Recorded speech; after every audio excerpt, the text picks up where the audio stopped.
আসা দরকার স্বরাষ্ট্রমন্ত্রী, তার এগুলো পর্যবেক্ষণ করা উচিত। সে হলো কোথায় কোন ব্যবসা, কোন জায়গায় কক্সবাজারে জমি দখল, কোন জায়গায় কি করবে এগুলো লয়ে ব্যস্ত।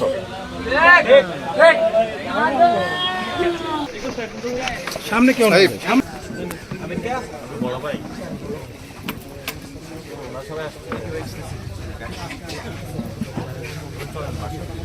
অটর ভাই একটু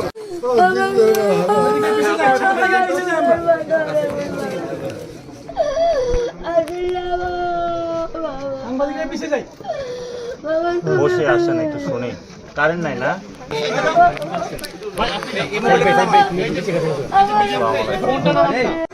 কেউ কথা না বলি প্লিজ। সবাই একটু চুপ করি, আমরা ওনাদের থেকে ঘটনাটা শুনি।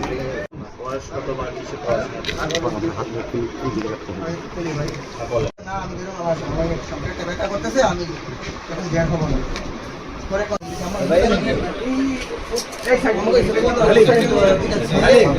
লাইনটা টেস্ট করবে, লাইনটা পরীক্ষা করবে, লাইনটা কি ঠিক আছে।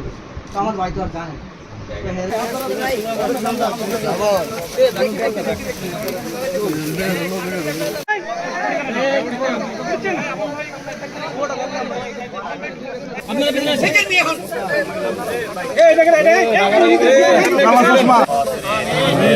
আল্লাহ, আমরা এক ভাইয়ের কবরের সামনে দাঁড়িয়েছি। হয়েছিল যারা 90 শহীদ হয়েছিল, 24 শহীদ হয়েছিল, বাংলাদেশকে রক্ষা করতে পারে। হায় আল্লাহ, বাংলাদেশের সকল মানুষকে ধর্ম বর্ণ সরকারের সব জায়গাতে সীমান্ত ইস্যুকে গোপন করে চাপিয়ে যাওয়ার চেষ্টা করে। হায় আল্লাহ, বাংলাদেশের আমিন বিরহমাতিকা ইয়া আরহামার রাহিমিন। একজন কলেজ ছাত্রকে রাতের বেলা ভারতীয় খুনি বাহিনী ধরে নিয়ে হত্যা করেছে এবং সেখানে আমরা ঘটনাস্থলে এসে যেটা বর্ণনা পেয়েছি, চোরা কারবারি যারা করে তারা তাদের একটা রুট বন্ধ করে দেওয়া হয়েছিল। তো তারা অন্য রুট চেক করার জন্য তাকে নিয়ে গিয়েছিল এবং সেখানে হলো এই নিরাপদ লোকটা তাদের কারণে হত্যাকাণ্ডের শিকার হয়েছে। আমরা এই বক্তব্য হলো ওনাদের ফ্যামিলি থেকে পেয়েছি। তো যে বিষয়টা হলো, আপনি যদি অপরাধ করে থাকেন তাহলে অপরাধের জন্য হলো দেশের আইন, আদালত, কানুন রয়েছে, সেটা তো হবে। আর যদি আপনি কোনো অপরাধও করে থাকেন, ডিরেক্ট গিয়ে যদি আপনাকে কেউ খুন করা হয়, তাহলে বোঝা যাচ্ছে বাংলাদেশে কোনো আইন, বিচার, আদালত এবং ভারতেও কোনো বিচার আদালত বলে কোনো কিছু নাই। এই জন্য আমরা সরকারকে আহ্বান জানাবো, যদি অতি দ্রুত সীমান্ত হত্যার উদ্যোগ নিন, বন্ধের উদ্যোগ নিন এবং যে শহীদ ফ্যামিলিগুলো রয়েছে সীমান্তে সেগুলোর সাথে সাক্ষাৎ করুন। এখানে স্কুল, কলেজ, ইউনিভার্সিটি নির্মাণ করুন যাতে মানুষের জীবন জীবিকা নিশ্চিত হতে পারে এবং সাথে সাথে সীমান্তে যে হত্যাগুলো হয়েছে এখানে যারা বিভিন্ন ব্যবসার সাথে জড়িত আছে, চোরা কারবারি, মাদকের সাথে, তাদেরকে আইনের আওতায় নিয়ে আসার জন্য। এবং বর্তমান পরিস্থিতিতে আমরা যেটা দেখছি, স্বরাষ্ট্রমন্ত্রী এবং পররাষ্ট্রমন্ত্রী ওই দুইজনে হলো ওনাদেরকে চুরি পরিয়ে রাখা দরকার। ওনারা কোনো স্টেটমেন্ট নাই, কোনো বক্তব্য নাই, ওনাদের কোনো উদ্যোগ নেই। এই জন্য সরকার নাগরিকদের নিরাপত্তা দিতে পুরোপুরি ব্যর্থ হচ্ছে। সরকার যেমন ঢাকাতে ব্যর্থ হচ্ছে, সকল বিভাগে সীমান্ত নাগরিকদের নিরাপত্তা দিতে ব্যর্থ হচ্ছে। এই জন্য সরকারকে আমরা বলবো, আপনি যদি সত্যিকারের জাতীয়তাবাদী হয়ে থাকেন তাহলে আপনি সীমান্ত রক্ষা আপনার প্রধান কর্তব্য।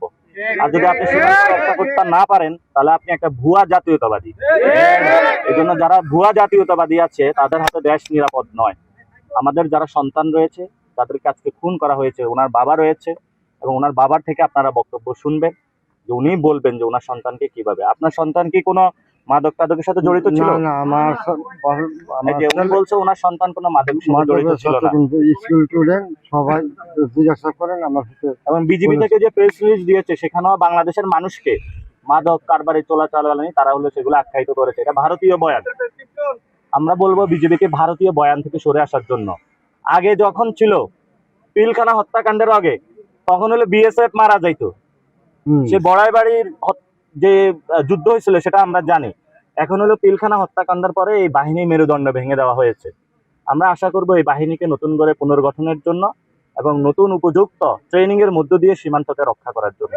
আমরা বলেছি যে হলো যদি আমরা সরকার গঠন করি, ইনশাল্লাহ আমরা সীমান্তবর্তী পুরো এলাকা জুড়ে অনেকে রোড বানায়, আমরা হলো এখানে খাল খনন করব, যাতে ওই পার থেকে খন্দকের যুদ্ধের মতন যাতে কেউ ওই পার থেকে এপারে কোনো মাদক বাংলাদেশে আর না পাঠাতে পারে, কারণ যুব সমাজকে নষ্ট না করতে পারে। সরকারকে বলবো যে আপনি এখানে আইসা মাদক ধ্বংস করুন। ভারতের যে ফ্যাক্টরিগুলো রয়েছে সীমান্তে, তারা প্রচুর মাদকের ফ্যাক্টরি স্থাপন করেছে এবং এগুলো তো অনেক পার্লামেন্টারিয়ান মেম্বারও এই ব্যবসার সাথে জড়িত। সরকার পার্লামেন্টে ঢুকার আগে এগুলার হলো মাদক খেয়ে আসছে না কিনা সেগুলো হলো চেক করানো আগে দরকার, তাহলে এটা হবে। সরকারের যারা অনেক এমপি আছে তারা মাদক ব্যবসার সাথে জড়িত, তারা ইয়াবা ব্যবসার সাথে জড়িত। বাংলাদেশে তাহলে ঢাকাতে ইয়াবা পাওয়া যায় কেন? পোলাপানের কাছে গাঞ্জা পাওয়া যায় কেন? ফেন্সিডিল পাওয়া যায় কেন? সরকারের যারা এমপি আছে, স্বরাষ্ট্র বিভাগ আছে, তাহলে তারাও এটার সাথে জড়িত আছে। এই জন্য সালাউদ্দিনকে হলো জবাবদিহিতার আওতায় আনতে হবে। উনি হলো নার্কোটিক্সের সাথে জড়িত আছে, নাহলে বাংলাদেশে নার্কোটিক্স আসে কিভাবে, সেটা আমাদের প্রশ্ন। আমরা বলেছি যদি সীমান্ত হত্যা আরো বাড়ে, সরকার যদি উদ্যোগ না নিতে পারে, আমরা সীমান্তের দিকে লং মার্চ দিব ইনশাল্লাহ, বাংলাদেশের সবাইকে নিয়ে দেখবো আমাদের কে ঠেকায় তারা। এবং সরকারকে বলবো এর আগে আপনারা উদ্যোগ গ্রহণ করুন, যাতে আপনারা সীমান্ত হত্যা কমিয়ে নিয়ে আসতে পারেন। এবং কয়েকদিন আগে একজন সাংবাদিককে খুন করা হয়েছে, এখানে সাংবাদিকও নিরাপদ না, স্কুল কলেজ ছাত্র নিরাপদ না, কোনো নাগরিক নিরাপদ না, তাহলে বাংলাদেশের মানুষ কোথায় নিরাপদ? এটা সরকারের কাছে প্রশ্ন আমাদের। আমি আজকে আসার পথে অনেক জায়গায় আমাকে বাধা দান করা হয়েছে, আপনি 3 জন যাইতে পারবেন, 4 জন যাইতে পারবেন। আমি তো বাংলাদেশে দাঁড়িয়ে আছি, আমার যেটা ইচ্ছা সেটা আমি ঘুরবো, যেটা ইচ্ছা সেটা আমি যাব। হু আর ইউ যে আপনি আমাকে বলার জন্য যে আমি কয়জন সহকারে যাব? কালকে রাত্রে থেকে আমাদের ডিস্টার্ব করতেছে স্বরাষ্ট্র মন্ত্রণালয় থেকে। এই যে চুরি লাল চুরি পরাইতে হবে সালাউদ্দিনকে, সংবিধান বুঝে, সীমান্ত বুঝে না, সীমান্তে যে হত্যা হয় সার্বভৌমত্ব বুঝে না, জাতীয়তাবাদ বুঝে না, শুধু সংবিধান বুঝে। এগুলো হলো ভুয়া সাংবিধানিক, এগুলো হলো ভুয়া জাতীয়তাবাদী। এই জন্য তাদেরকে বলবো বাংলাদেশের পক্ষে আসুন দ্রুত।